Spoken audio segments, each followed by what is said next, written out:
현대인의 생명을 위협하는 대표적인 질환, 암.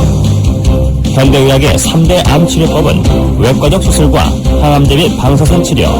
하지만 말기암인 경우 암 완치는 고작 20%. 첨단 현대의학도 암을 불치병으로 남겨놓은 상황인데 현대의학이 풀지 못하고 있는 불치병들, 그 해법을 면역력 강화에서 찾고자 하는 시도들이 새롭게 관심을 모으고 있다.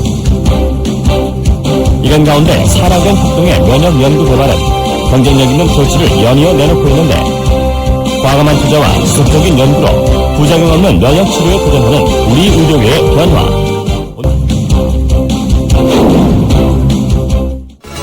천연 생약지에서 추출한 성분으로 만든 항암 기능성 식품이 국내에서 처음으로 개발돼서 이르면 이달 안에 시판될 예정입니다. 주용호 기자가 전합니다. 항암과 암치료 부작용이나 성인병을 예방하기 위해 개발된 기능성 식품입니다.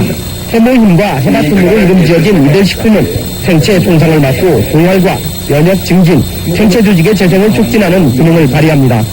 이러한 효능을 입증하기 위해 쥐에게 암세포를 투여해봤습니다. 암세포가 계속 전이되는 왼쪽 쥐와는 달리 기능성 식품을 투여한 오른쪽 쥐에서는 암세포 억제 효과가 나타났습니다. 이번에 개발된 이 두 기능성 식품은 해바라기와 당귀 등 우리의 전통 한약재에서 고성분을 추출했습니다. 생명공학과 방사선 기술로 천연생약제를 조합해 새로운 복합 물질을 만드는 방식을 썼습니다. 각각의 성분으로 분리를 해서 그것의 각각의 효능을 검증한 다음에 효능을 극대화할 수 있게 다시 그 성분들을 재구성한 겁니다. 좀 전에 천연생리 활성물질은 항암 효능에 한계가 있고 독성까지 강했습니다. 하지만 이번에 개발된 항암 기능성 식품은 여러 성분을 조합해 효능을 높이고 독성은 없앴습니다. 이들 항암 기능성 식품은 원자력 병원 등에서의 임상시험과 병행해 이번 달 안에 시판될 예정입니다. KBS 뉴스 조용호입니다. 환자의 면역력을 탁월하게 높여주는 새로운 생약 복합제가 국내 연구진에 의해 개발됐습니다. 임상시험 결과 백혈구 회복을 높여주고 암치료 부작용도 크게 없애주는 것으로 나타났습니다. 최상환 기자가 소개합니다. 생약을 섞어서 만든 해모임이란 생약물질입니다. 원자력 연구소는 천연생약제 30여 종을 집중 분석한 끝에 당귀와 천둥, 백작약 등을 재합성해 이 생약물질을 만들었습니다. 이들 생약제에는 면역을 활성화시키고 조혈장애를 없애는 황산화물이 있는데 연구팀은 이 성분들을 재구성하는 방법으로 면역 증강물질을 개발했습니다. 원자력병원에서 임상시험을 한 결과 새 생약물질은 암 환자들의 면역력을 크게 높이는 것으로 나타났습니다. 유방암과 자궁암 환자 각각 12명에게 새 생약물질을 복용시켰더니 모두 회복 속도가 60% 정도 빨라졌습니다. 특히 이 생약 복합제는 암치료에 따른 염증이나 구토 같은 부작용을 크게 줄일 수 있는 것으로 나타났습니다.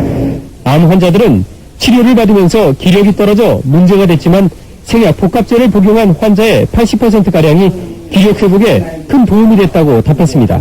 해모임을 먹은 환자들은 정신비력감이 많이 없어져서 더 약을 요구하는 환자들이 많았습니다. 연구팀은 이 물질에 대한 2, 3차 임상시험을 거쳐 신약 개발에 나설 계획입니다. KBS 뉴스 최서원입니다. 한국원자력연구소가 정부 출연 연구기관으로서는 처음으로 기술 출자를 통한 벤처기업을 설립했습니다. 이번 투자는 금전이 아닌 기술 투자에서 연구기관 벤처 창업의 새로운 모델로 평가받고 있습니다. 대전에서 이정우 기자가 보도합니다. 천연 생약 복합 조성물인 해모임입니다. 한국원자력연구소가 중장기 연구개발 사업으로 개발한 이 생약 복합제는 동물 실험과 암 환자 임상실험에서 효능이 입증되고 있습니다. 이 물질은 임상실험 결과 면역세포 회복 증진과 염증 등의 부작용 억제 효과가 뛰어나고 방사성 치료에 의한 암 발생 억제 효과도 60% 이상 높은 것으로 확인됐습니다. 암 환자 치료 시에 보조제로 활용할 수 있는 것뿐만 아니라 성인병이나 만성질환 환자들에서 면역조절 기능 회복에 아주 잘 활용될 수 있을 거로 생각이 됩니다. 이 연구 성과물이 기술 출자 형태로 산업체에 이전돼 벤처기업으로 다시 태어났습니다. 이번 기술 출자는 한국원자력연구소가 직접 벤처기업에 공동으로 참여하는 방식으로 그동안의 단순한 기술 이전과는 다릅니다. 정부 출연 연구기관의 기술 출자로 탄생한 벤처기업의 공식 출범은 연구 성과물에 대한 새로운 장을 열고 있습니다.